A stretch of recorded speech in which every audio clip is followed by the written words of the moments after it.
신동엽 시인은 서사시 금강으로 동학농민혁명을 최초로 장편 대서사로 담은 시인입니다. 동학농민혁명을 한국 시의 영토 안으로 끌어들인 사람인 거죠. 그래서 그 공을 살려서 지금 제가 서 있는 이곳에 신동엽 시비를 세웠습니다. 지금 거기에 대한 설명문이고요. 신동엽 시비는 신동엽의 서사시 금강을 기념하기 위하여 금강 기슭에 세웠다라고 이렇게 이제 기록되어 있습니다. 지금 여기가 그 장소인데 앞에 지금 금강이 흐르고 있어요. 그래서 이 시비를 보러 온 분들이 꼭 질문하는 게 있어요. 여기가 금강이 부여를 지날 때 만나는 장소입니다. 그러니까 신동엽 시인이 백마강변이라고 표현을 했어요. 나머지는 전부 다 금강이라고 표현을 합니다. 금강은 원래 전라북도에서 샘솟아서 충청남도 북도를 거쳐서 다시 충청남도로 내려와서 공주, 부여, 익산 거쳐서 군산으로 흘러갑니다. 그러니까 전라북도에서 솟아서 다시 전라북도로 흘러가죠.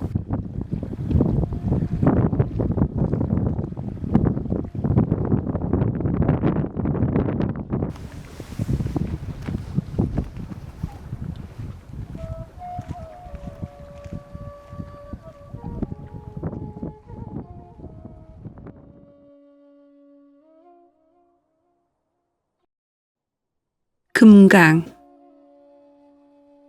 신동엽. 1. 우리들의 어렸을 적 황토벗은 고갯마을. 할머니 등에 업혀 누님과 난 곧잘 파랑새노래를 배웠다. 울타리마다 담쟁이 논출 익어가고 밤머리에 수수모감 보일 때면 어디서라 없이 새 보는 소리가 들린다. 위여 허이 쇠방울 소리 뿌리면서 순사의 자전거가 아득한 길을 사라지고 그럴 때면 우리들은 흑토방 아래 가슴 두근거리며 노래 배워주던 그 양품장수 할머니를 기다렸다. 새야 새야 파랑새야 녹두밭에 앉지 마라. 녹두꽃 떨어지면 청포장수 울고 간다. 잘은 몰랐지만 그 무렵 그 노래는 침쟁이에게 잡혀가는 놀이라 했다. 지금 이름은 달라졌지만 종호가 되면 그 하늘 아래도 오포가 울렸다. 일 많이 한 사람 밥 많이 먹고 일하지 않은 사람 밥 먹지 마라. 오 하고 지라티 콩이삭 벼이삭 줍다 보면 하늘을 비행기 편대가 날아가고 그때마다 엄마는 그늘진 얼굴로 내 손 꼭 쥐며 밭두덕길 재촉했지. 내가 지금부터 이야기하려는 그 가슴 두근거리는 큰 역사를 몸으로 겪은 사람들이 그땐 그 오포 부는 하늘 아래 털어 살고 있었단다. 앞마을 뒷동산 해만 뜨면 철없는 강아지처럼 뛰어다니는 기억 속에 그래서 그분들은 이따금 이야기의 씨를 심어주고 싶었던 것이리. 그 이야기의 시들은 떡잎이 솟고 가지가 갈라져 어느 가을 무성하게 꽃피리라. 그 일을 그분들은 예감했던 걸까?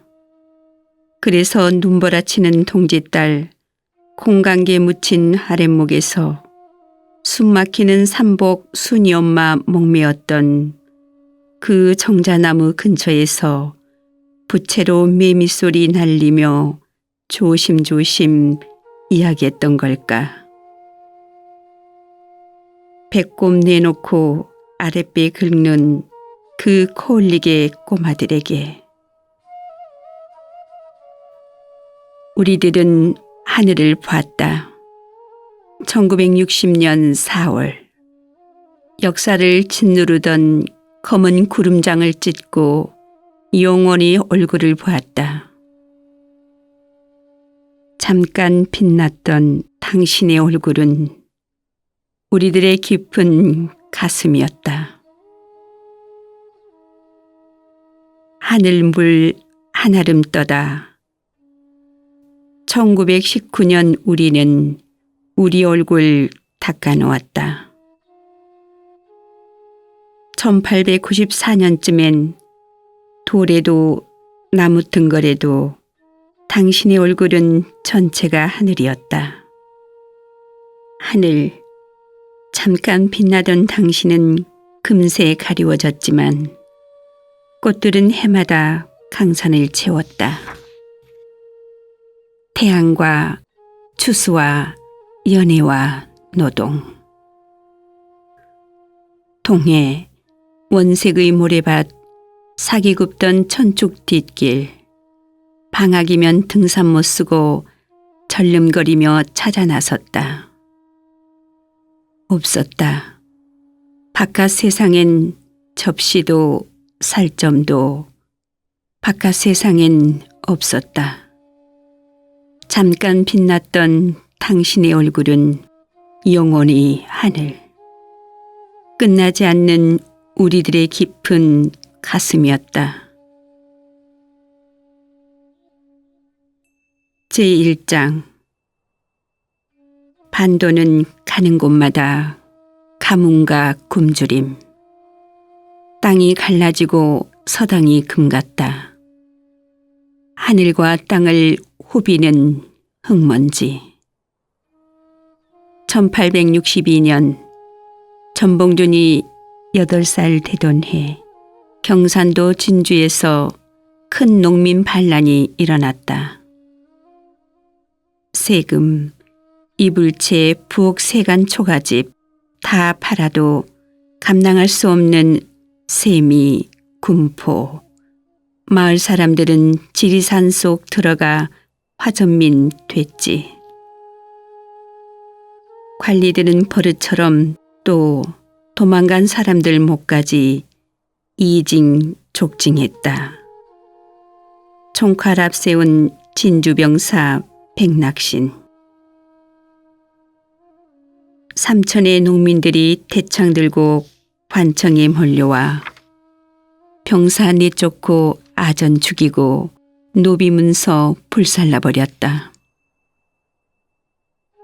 정부는 병사를 잡아 더 좋은 기름 고을 벼슬을 주고 다음 해 윷놀이가 한창인 정월 대보름날 진주 농민 47명을 묶어 교수했다.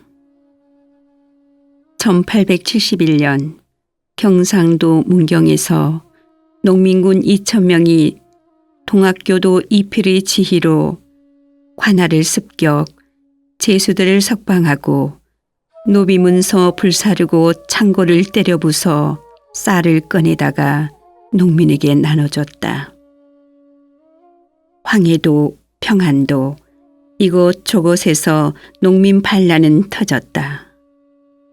마치 연주창처럼 걷잡을 수 없이 팔도강산 이곳 저곳에서 잇따라 터졌다. 제2장. 집신 신고 수우는 삼천리 걸었다. 1824년 경상도 땅에서 나 16살 때 부모 여의고 떠난 고향. 수도길, 터지는 입술, 갈라지는 발바닥, 헤어진 무릎. 20년을 걸으면서 수는 보았다. 팔도강산 뒹군 굶주림, 학대, 질병, 양반에게 소처럼 끌려다니는 농노, 학정, 뼈만 앙상한 이왕가의 석양.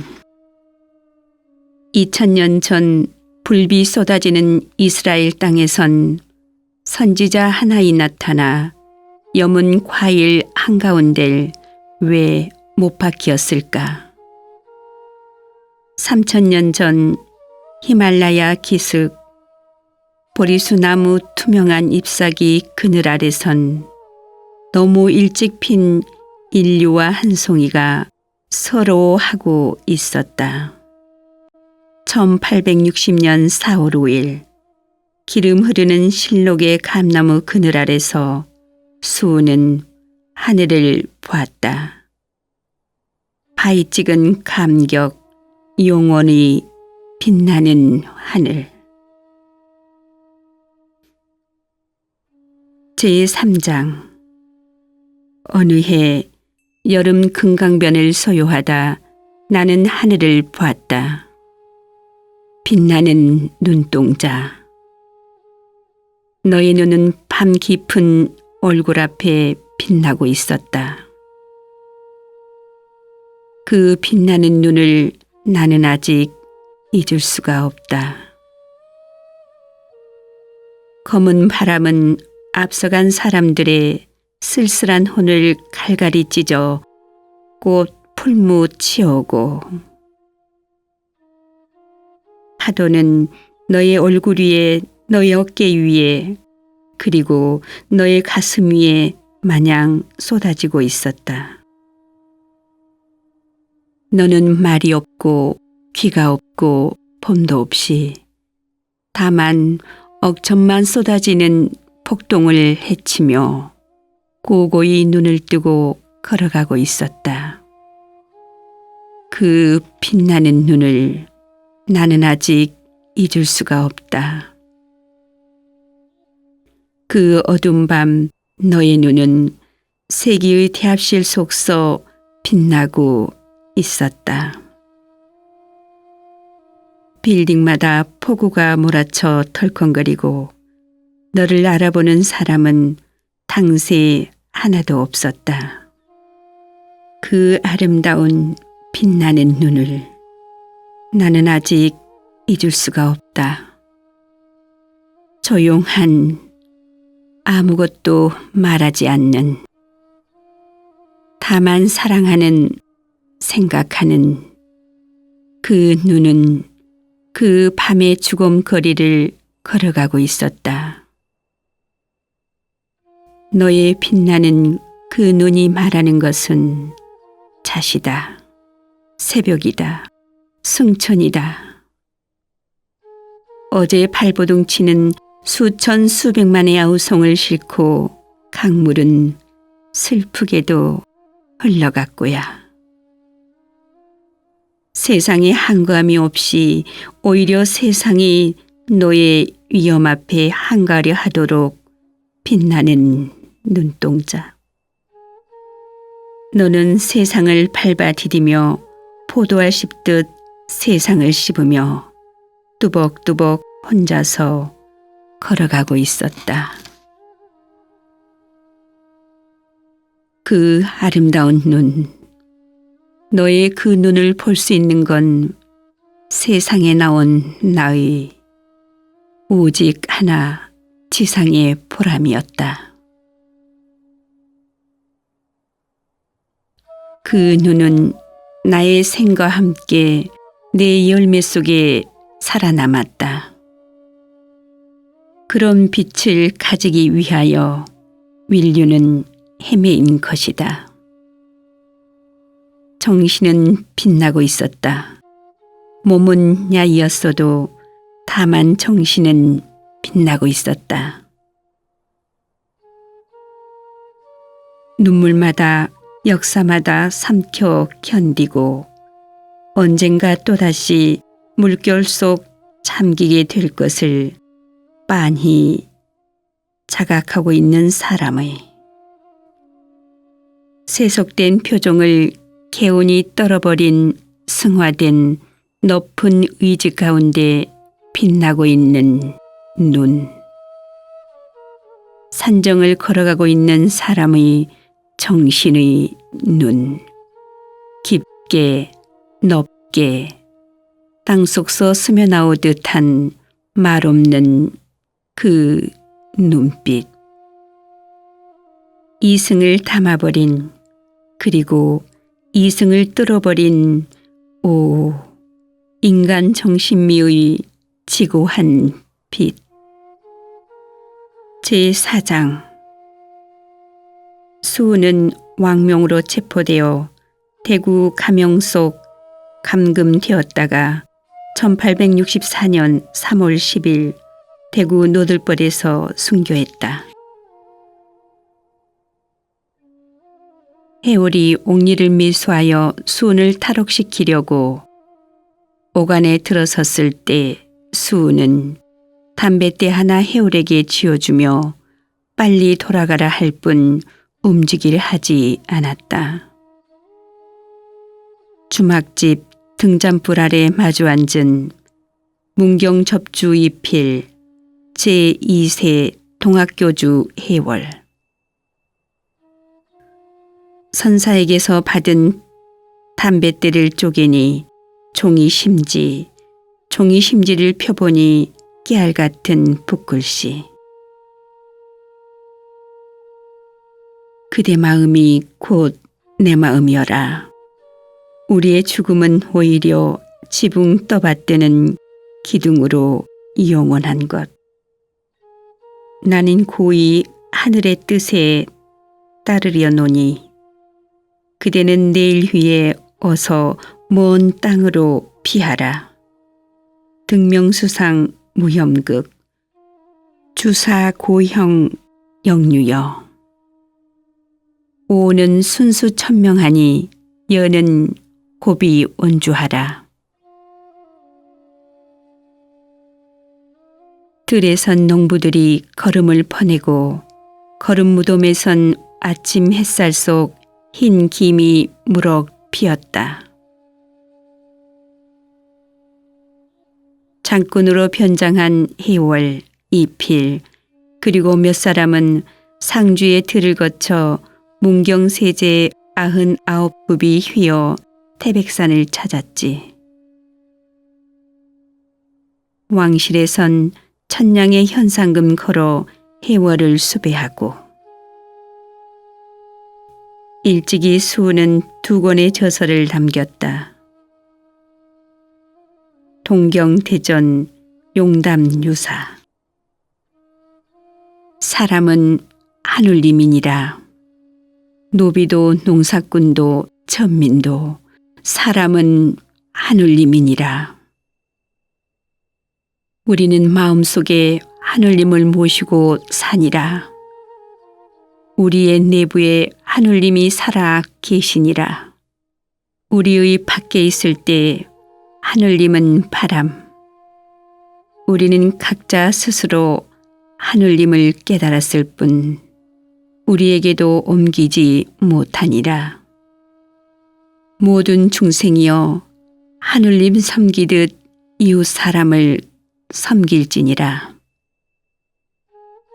수우는 집에 있는 노비 2 사람을 해방시키어 하나는 며느리, 하나는 양딸.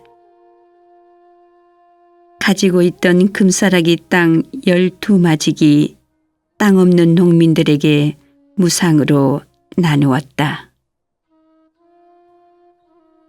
제5장. 진달래 지금도 파면 백제 때 기와장 나오는 부여 군술이 농사꾼의 딸이 살고 있었다. 송악가루 따러 금성산 올랐다 내려오는 길. 바위 사이 피어있는 진달래 한 송이 꺾어다가 좋아하는 사내의 병석 머리맡 생아 해줬지. 다음 땀날 그녀는 진달래 하병에서 뽑아 다시 금성산 기슭 양지 쪽에 곱게 묻어줬다. 백제 1500년. 별로 오랜 세월이 아니다. 우리 할아버지가 그 할아버지를 생각하듯 몇 번 안 가서 백제는 우리 엊그제 그그제에 있다. 진달래 부소산 낙하함 이끼 묻은 파이 서리 핀 진달래 너희 얼굴에서 사랑을 읽었다. 숨결을 들었다. 손길을 만졌다. 어제 진 백제 때 꽃구름 비단 치마폭 끌던 그 봄 하늘의 바람소리여. 마한 땅 부리다리라는 사나이가 우는 아들 5살 베개를 맴매했다. 귓가에 희미한 먹이 졌다. 귓가에 먹을 본 동네 할아버지 아소는 어린이의 손을 잡고 흙길에 앉아서 울었다. 마을 앞엔 정자나무가 있었고 정자나무 옆엔 두레마당.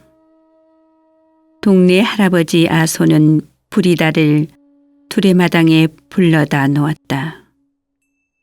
흙바닥에 나뭇개비로 조그만 동그라미 그어놓고 부리달로 하여금 사흘 밤낮을 동그라미 속에 서 있게 벌줬다. 아소도 그 옆 또 하나의 조그만 동그라미 그어놓고 사흘 밤낮을 서서 밤이슬 맞으면서 함께 울었다. 제6장 우리들에게도 생활의 시대는 있었다. 백제의 달밤이 지나갔다. 고구려의 치맛자락이 지나갔다. 왕은 백성들의 가슴에 단 꽃, 군대는 백성이 고용한 문지기, 앞마을 뒷마을은 한 식구, 두레로 노동을 교환하고 쌀과 떡, 무명과 꽃밭 아침 저녁 나누었다. 가을이면 용고, 무천, 겨울이면 씨름, 윷놀이. 오, 지금도 살아있는 그 흥겨운 농악이여. 시집가고 싶을 때 들국화 꽂고 꽃가마, 장가가고 싶을 때 정이 쓴 이슬마당에서 맨발로 아가씨를 맞았다. 아들을 낳으면 온 마을의 경사, 딸을 낳으면 이웃 마을까지의 기쁨. 서로 자리를 지켜 피어나는 꽃밭처럼 햇빛과 바람 양껏 마시고 고슬고슬한 쌀밥처럼 마을들은 자라났다. 지주도 없었고 관리도 은행주도 특권층도 없었었다.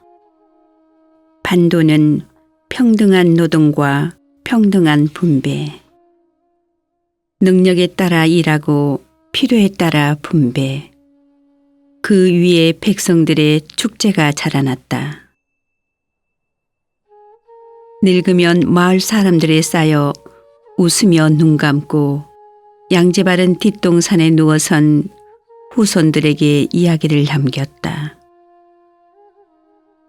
반도는 평화한 두레와 평등한 분배의 무정부 마을. 능력에 따라 일하고 필요에 따라 분배. 그 위에 청춘들의 축제가 자라났다. 우리들에게도 생활의 시대는 있었다. 언제부터였을까? 살림을 장식하기 위해 백성들 가슴에 달았던 꽃이 백성들 머리 위 기어올라와 쇠 항아리처럼 커져서 백성 덤 누르기 시작한 것은 언제부터였을까? 산짐승, 유한 약탈자 쫓기 위해 백성들 문밖 세워뒀던 문지기들이 안방 기어들어와 상전 노릇하기 시작한 것은 2조 500년의 왕족, 그건 중앙에 도사리고 있는 큰 마리 낙지. 그 큰 마리 낙지 주위에 수십, 수백의 새끼 낙지들이 꾸물거리고 있었다. 정승배, 대감마님, 양반나리, 또 무엇. 지방에 오면 말거머리들이 요소요소에 운구하고 있었다. 관찰사, 현감, 병사, 목사. 마을로 장으로 꾸물거리고 다니는 건 빈데 봉세관, 균전사, 전운사, 아전, 이속, 관세위원, 그들도 벼슬은 벼슬이었다. 벼슬자리란 공으로 들어오지 않는 법. 미천을 들였으면 미천을 뽑아야. 그리고 지금이나 예나 부지런히 상납해야 모가지가 안전한 법. 그래서 큰 마리 낙지 주위엔 70마리의 새끼 낙지가, 70마리의 새끼 낙지 산하엔 700마리의 말거머리가, 700마리의 말거머리 휘하엔 10,000마리의 빈대 새끼들이 아래로부터 옆으로부터 이를 드러내놓고 농민 피를 빨아 열심히 상부로 올려바쳤다. 큰 마리 낙지는 그럼 혼자서 살쪘나? 오늘 우리들 책 끼고 출근버스 기다리는 독립문 근처 상정국 사신의 숙소 모아관이 있었다. 지금으로 말하면 무슨 호텔 아니면 무슨 대사관. 해마다 왕실은 33만 냥의 금은 보할 청나라 황실의 상납, 그리고 37만 냥의 돈 들여 상정국 사신 술과 고기와 계집으로 접대했다. 혹 노예들에 의해 우리 왕실 밀려나게 됐을 때 즉각 기국 군대로 도와주옵소서. 신라 왕실이 백제 고구려 칠 때 당나라 군사를 모셔왔지. 옛날 사람 욕할 건 없다. 우리들은 끄떡하면 외세를 자랑처럼 모시고 들어오지. 8.15 후 우리의 땅은 디들 곳 하나 없이 지렁이 문자로 가득하다. 모아간에서 개성 사이의 행길에 끌려나와 청나라 깃발 흔들던 눈먼 조상들처럼. 오늘은 또 화창한 코스모스 길, 아스팔트가에 몰려나와 불쌍한 장님들은 대중도 없이 서양 깃발만 흔들어댄다.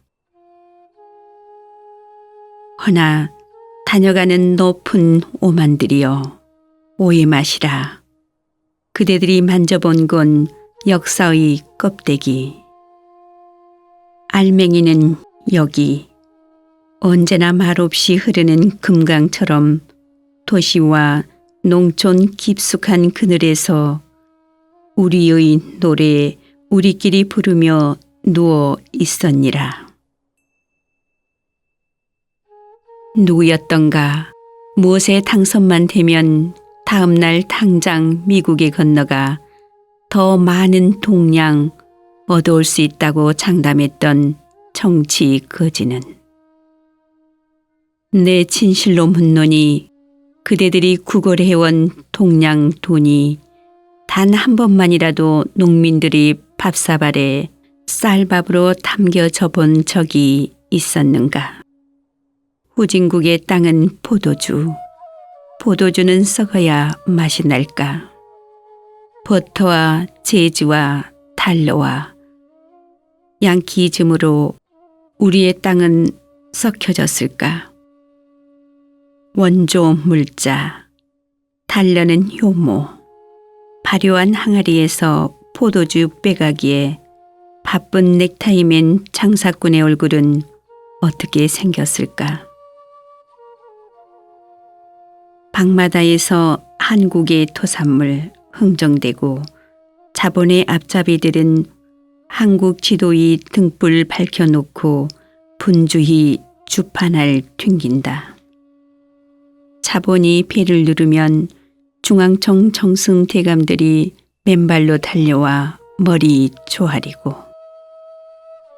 다음 날 그들 은행실 벼슬아치들은 호남 평야 원주민의 쌀값을 대폭 인하 자본실이 가지고 들어온 설탕값을 23곱으로 올린다. 달래의 냄새란 좋은 것, 미나리처럼 쭉쭉 뻗은 코리아산 여대생들, 라이프지 끼고 그 근처와 온종일 빙빙 돌지. 눈먼 백성들이여, 가도 가도 끝이 없을 눈먼 행렬이여. 오늘의 하늘 아래 반도에 도사리고 있는 큰 마리 낙지, 작은 마리 낙지, 새끼 거머리들이여. 눈도 코도 없이 벌거벗고 대낮 거리에 나온 환양년들과 놀아나는 부자나라 지키는 문지기들이여. 갈라진 조국, 광요된 분단선. 우리끼리 잊고 싶은 밥에 누군가 쇳가루를 뿌려놓은 것 같구나. 너와 나를 반목해 하고 개별적으로 뜯어가기 위해 누군가가 우리의 세상에 쇳가루 뿌려놓은 것 같구나. 4월달 우리들 밥은 익었었는데 누군가가 쇳가루 뿌려놓은 것 같구나. 연인이여, 너와 나의 쌀밥에 누군가 쇳가루 뿌려놓은 것 같구나. 제7장 여행을 떠나듯 우리들은 인생을 떠난다. 이미 끝난 것은 아무렇지도 않다. 지금 이 시간의 물결이 잠 못 들어 뒤채이고 있는 병 앓고 있는 사람들의 그 아픔만이 절대한 거. 굶주려 본 사람은 알리라. 하루 이틀도 아니고 한 해 두 해도 아니고 철들면서부터 그 지루한 30년, 50년을 굶주려 본 사람은 알리라. 굶주린 아들 딸애들의 그 흰 죽사발 같은 눈동자를 죄 지은 사람처럼 기껏 속으로나 눈물 흘리며 바라본 적 있는 사람은 알리라. 뼈를 깎아 먹일 수 있다면 1000개의 뼈라도 깎아 먹여주고 싶은 그 아픔을 맛본 사람은 알리라. 이미 끝낸 사람은 행복한 사람이어라. 이미 죽은 사람은 행복한 사람이어라. 제8장 한이는 한쪽 발을 조금 절었다. 3살 때 김진사가 마당에 던졌었다. 대문 여닫는 소리, 박쪽 굴러다니는 소리, 곰불이 이리저리 날리고 먼 마을에서 대감집 닭이 세월도 없이 길게 울 때, 이런 땐 틀림없이 나무뿌리, 소나무 껍질, 일찍 나온 냉이, 쑥뿌리 찾는 굶주린 행렬들이 산과 들판, 시래기처럼 하얗게 널리고 누구네 집 채를 내는 머슴은 대왕 펄 보리밭에서 부옇게 죄 뒤집어쓰고 재채기에 채머리 흔들고 있으리라.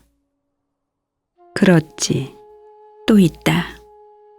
갈대꽃 날리는 강언덕, 옷보자기 낀 화낙내가 치맛자락 날리며 지금도 나룻배 기다리고 있겠지.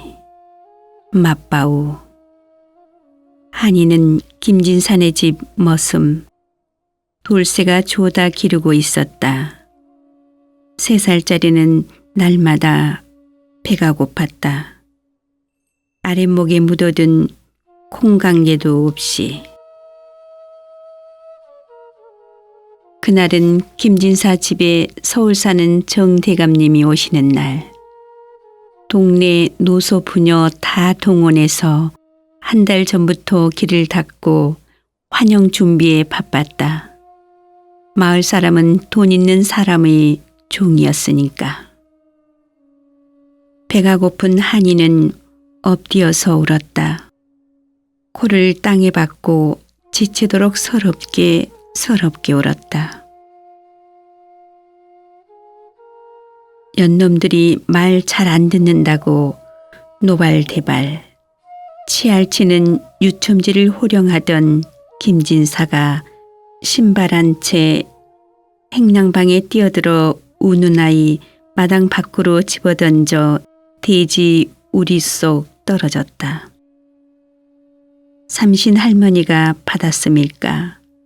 발목 복숭아뼈가 조금 삐져나왔을 뿐. 우는 소리가 뚝 그치고 한 손으로 머리 긁으며 일어나 앉았다. 그날부터 한이는 부소산 너머 뒷게 사는 조 할머니가 앞치마에 꾸려다 길렀다.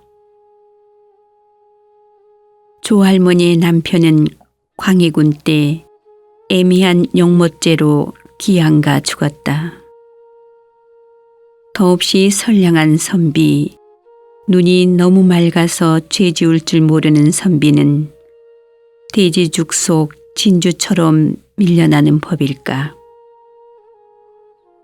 한이는 12살 나던 해 조할머니를 잃었다. 9해 동안 조할머니는 서기 어린 한이의 뇌 속에 한서, 불경 수십 권을 읽혔다. 한이의 아버지에 대해선 아무도 몰랐다. 비가 오는 날 돌쇠 앞에 흠씬 젖은 여인이 나타나 무명 보자기에 싼 걸 맡기고 갔다. 이 아이 조상은 묻지 말아주세요. 제가 돌아올 때까지만 보살펴 주세요. 은공 잊지 않겠어요. 혹 못 돌아오더라도. 이름은 한이에요. 성은 신. 그녀는 고개를 돌린 채 무명 보자기와 면잎의 동종 방바닥에 놓고 빗속을 사라졌다. 아기의 손엔 콩알 만한 노르개 은방울이 쥐어져 있었다. 한이는 철들면서부터 돌쇠를 아버지처럼 모셨다. 그의 몸에서 콩알 만한 그 수수께끼 같은 노리개 은방울이 떠날 날 없었듯.